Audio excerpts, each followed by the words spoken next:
El soroll de la trencadissa la va despertar d'aquell embruix. El got havia caigut al terra i s'havia partit en centenars de vidres tallants.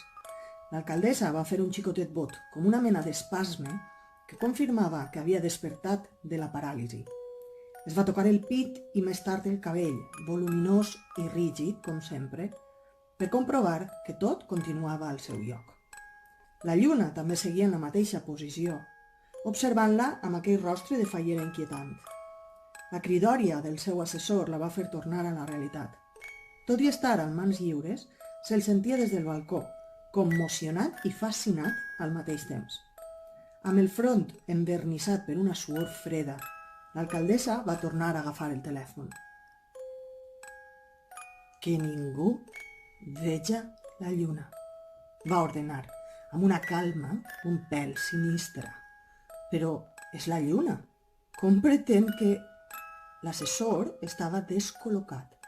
Dubtava de si ho estava més per l'estrambòtica sessió de perruqueria de l'astre o per la demanda insòlita de l'alcaldessa.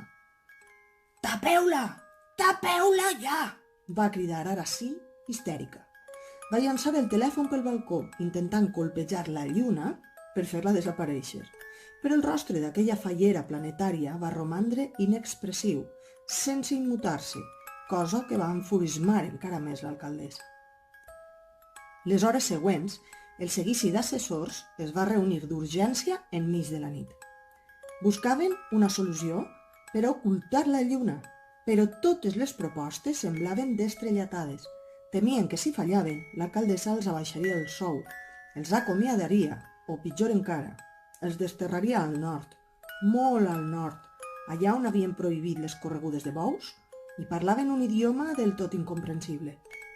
Per sort, un dels assessors va tenir una ocurrència brillant.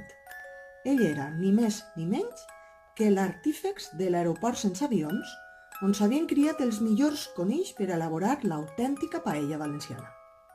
La proposta anava en una línia similar. Utilitzarien una paella protectora gegant que, penjada d'una grua enorme, aniria tapant als ciutadans l'horrorosa nova lluna de València. És car, descomunal i està ple de valenciania. És un pla perfecte, va exclamar l'assessor, molt excitat per haver trobat una proposta tan redona. Amb sort, la idea li valdria algun altre càrrec per a la seva família o, el millor, poder triar el ninot indultat de l'exercici següent. Carregat d'esbossos que dissenyaven la paella gegantina, l'assessor va pujar en un dels cotxes oficials que l'esperava a la porta del consistori per dirigir-se a casa de l'alcaldessa. Eren les 4 de la matinada i la xofer començà a conduir pels carrers tallats del centre a tota velocitat. Evitava els monuments fallers amb una habilitat sorprenent i, tot i que semblava que venia directa de la festa d'algun casal, no va atropellar ni una sola de les falleres que tornaven del torn nocturn de l'ofrena. Només es va aturar un instant per respectar un semàfor al pont de les Flors, aprofitant el moment per fer un comentari sec sobre el que estava passant al cel. «Fa una nit estranya, no?» L'assessor va respondre amb un somriure tibant, desitjant que la conductora no li fera cap pregunta sobre el rostre horrorós que ara dominava el firmament. Va mirar per la finestra i un detall li va cridar l'atenció. El pont de les Flors no lluïa com sempre. Va obrir la porta per acostar-se a les plantes que decoraven els marges de la construcció i es va indignar en adonar-se que estaven irreconeixibles. Totes les flors havien mort de sobte i ara oferien al vianant un aspecte tètric. Confós, va mirar cap a l'infinit per comprovar l'estat general de l'antic llit del riu i la visió va ser desoladora. La majoria dels arbres s'havien assecat en unes poques hores. Quan un dels plànols que portava a la mà li va caure, es va adonar que no existia una paella prou gran al món per a tapar el que estava ocorrent en aquella ciutat. La transformació de l'astre no era un fet aïllat. Tota València estava morint a poc i de manera planificada. Algú havia teixit aquell pla i, tractant-se d'aquelles dates concretes, va tindre una premonició de qui en podia ser la responsable. «Canvi de plans, anem al cementeri», va dir a la xofer, que va fer marxa enrere embragant de manera brusca. L'assessor estava decidit a saber què estava ocorrent i, tot i que la idea que li ballava pel cap li produïa un calfred rere un altre, havia de comprovar-ho amb els seus propis ulls. En arribar, però, el cementeri oferia l'aspecte habitual. Els xiprers encara conservaven les fulles i la zona de nínxols romania intacta, plena de cadàvers que descansaven sense adonar-se de res. L'assessor va dubtar del seu presentiment, però decidí anar a comprovar la tomba de la fallera, que havia mort un any enrere en la mascleta. Tenia la ubicació gravada en la ment, perquè ell mateix s'havia encarregat de fer una proposta a la família sobre l'espai que dedicarien a la difunta. De fet, l'Ajuntament l'havia finançat, oferint-los un comiat que anava més enllà del clàssic nínxol claustrofòbic en una filera inaccessible. La tomba, rectangular i construïda sobre el terra, tenia el mateix aspecte de cada dia. Una pesada llosa de pedra ocultava el taüt i assegurava al cadàver un descans etern, sense molèsties. Una làpida marcava el dia que havia mort la xica i un breu parell de versos recordaven l'alt càrrec que havia ostentat la desapareguda dins del món de la festa. No te separes del caliu del meu voler, reineta fallera, que si tu em deixes, un ninot tindré que ser. L'assessor va respirar alleugerit en comprovar que tot continuava igual. La lectura d'aquelles frases tallades en el marbre va coincidir amb les primeres clarors del dia. Amb una mica de sort, el sol prompte taparia la lluna i la ciutat recuperaria la normalitat. Tornarien a plantar centenars de flors al pont i responsabilitzarien dels problemes botànics alguna plaga d'escarabats egípcia, per exemple, una plaga imprevisible i inevitable, és clar. Però quan l'assessor va girar cua i es disposava a abandonar el lloc, una veu el va sorprendre. «Hi ha una estoreta velleta pa la falla de Sant Josep». Era una veu greu, profunda, que cantava el conegut pas doble del fallero al seu darrere. L'assessor va quedar glaçat, va engolir saliva i tot i un moment d'esglai es va girar. Però allà no hi havia ningú. Només notava els batecs del seu cor, ressonant com si estiguera en una mascletà.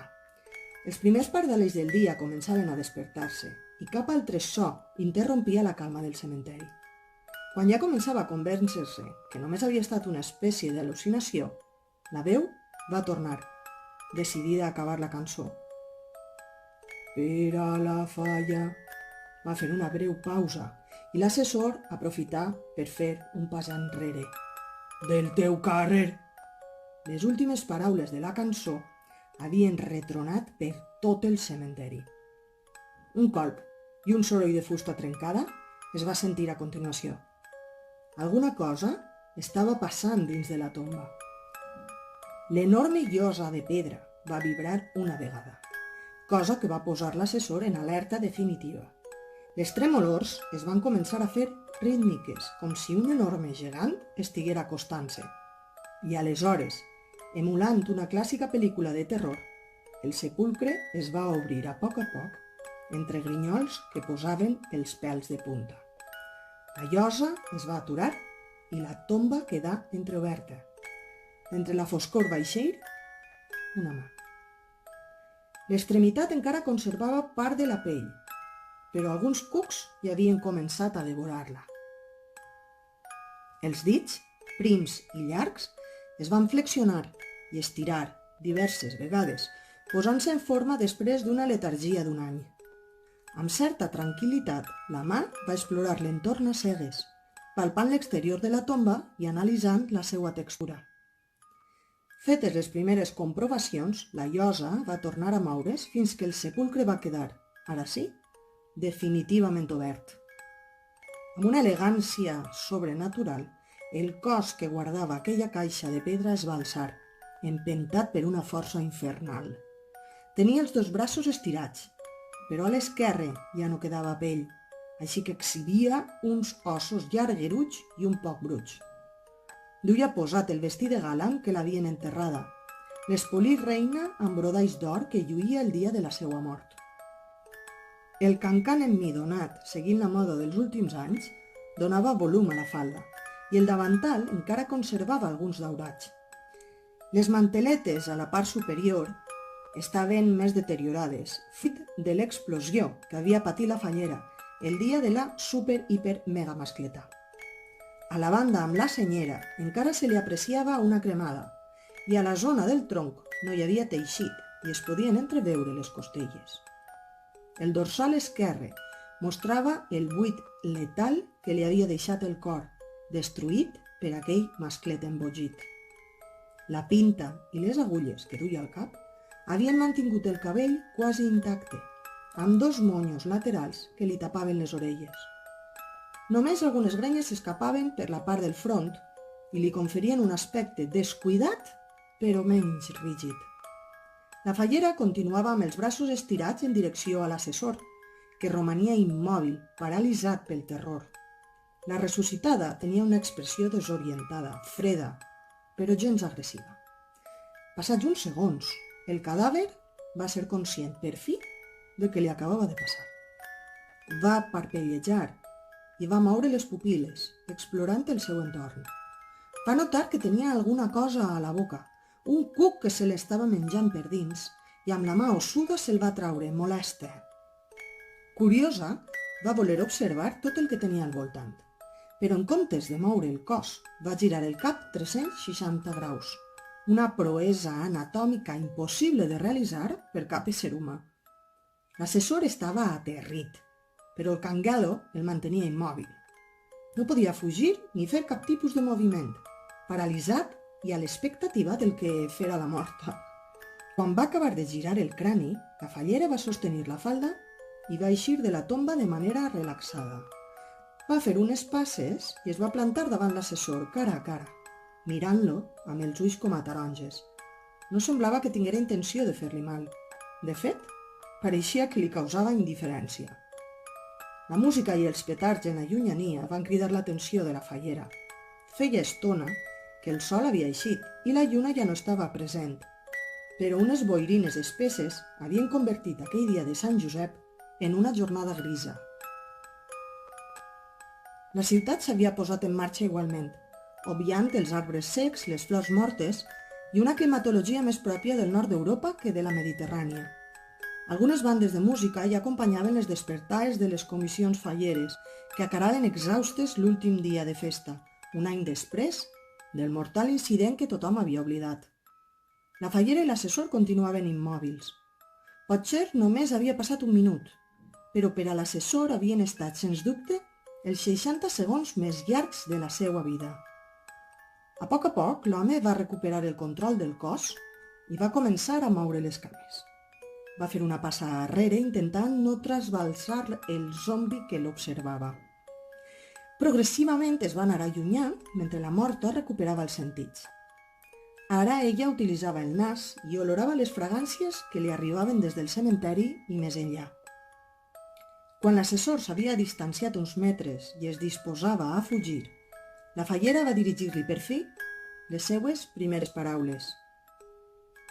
«Xiqueta», va dir, olorant tot al seu voltant. L'assessor no comprenia a qui es referia i va observar els xiprers i les làpides que l'envoltaven per detectar si hi havia algú entre les tombes, però estaven els dos sols. «Xiqueta», va tornar a repetir com una veritable zombi absent d'emocions. «No hi ha cap xiqueta ací», es va atrevir a replicar l'assessor. «Xiqueta meua, que del carrer eres l'ama». La fallera pronunciava novament els versos del fallero. «Per culpa teua tinc el cor encès en flama». I just en el moment en què va pronunciar la paraula flama, unes espurnes de foc van eixir al seu voltant per marcar l'inici d'una transformació esgarrifosa. Les pupil·les dels ulls li van desaparèixer i van llevar-li del rostre qualsevol expressivitat. Els monyos se li desfeien i les grenyes li envaïen la cara. Cucs i paneroles li eixien de la boca i del forat de les costelles, i una gepa protuberant li va emergir de l'esquena per conferir-li un aspecte salvatge i molt poc amigable. Acabada la metamorfosi, La fallera va emetre un udol melancòlic com si fora un llop afamat. El bram era clarament desafiant i va suposar, per a l'assessor, el senyal definitiu per a començar a córrer esperitat. A tota velocitat i procurant no perdre l'equilibri, va escapar del cementeri i es va esfumar, mentre la fallera començava a moure's amb certa agilitat. La morta va eixir del recinte i es dirigí cap al centre de la ciutat. No se sabia què buscava, però caminava coixa, a ritme de vals tort, sense amagar la gepa que la convertia en un personatge encara més desagradable, amb actitud agressiva i en aparença descontrolada. Udol rere udol i bramant paraules incomprensibles, la fallera presumia de la seva força física brutal i alçava cotxes, contenidors i qualsevol element del mobiliari urbà que se li posara al davant. Alguns dels veïns no s'havien ni adonat que la ciutat havia mutat. Encara no percebien la grisor de la nova València i havien observat durant la nit el canvi de la lluna. Continuaven amb les seues rutines habituals, els seus somriures de plàstic i els bon dia mecànics. Van ser els brams d'aquell personatge el que finalment els va despertar. En veure aquella bèstia que ho arrasava tot per allà on passava, els valencians van deixar els seus quefers robòtics, van obrir els ulls i van començar a cridar. El pànic es va apoderar de la gent. Els ciutadans corrien espantats, tement que aquella zòmbia enfurismada els atacara. La fallera avançava obsessionada amb alguna cosa, però la manca de pupil·les als ulls impedia predir la seva trajectòria. Els carrers es van anar buidant de persones. La zombi fins i tot destruïa els monuments fallers que es trobava pels carrers. Li era igual quina fora la comissió, la secció o si la falla era infantil. Botigues ambulants d'orxata, paradetes de globus i fins i tot traques a punt d'explosionar. Tot el que es trobava al seu pas esdevenia víctima de la seva ira. La fallera no es va aturar fins que va fixar la mirada en uns estrangers que es desdejunaven una paella a Ciutat Vella mentre bevien sangria en una terrasseta. Es va dirigir a ells per darrere i sense que els seus rostres blanquinosos s'adonaren de res, va alçar els braços amenaçadorament. La zombi, presa per un instint desbocat, estava a punt d'atacar-los per l'esquena. Es convertirien així en les seues primeres víctimes.